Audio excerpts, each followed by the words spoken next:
My name is Yumiko. So my restaurant is a Windup Cafe.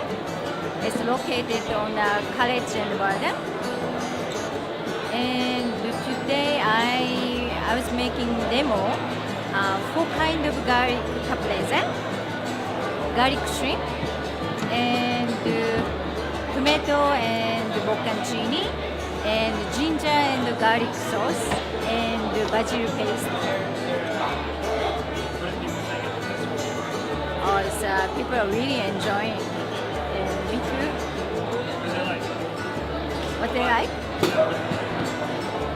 It's fun.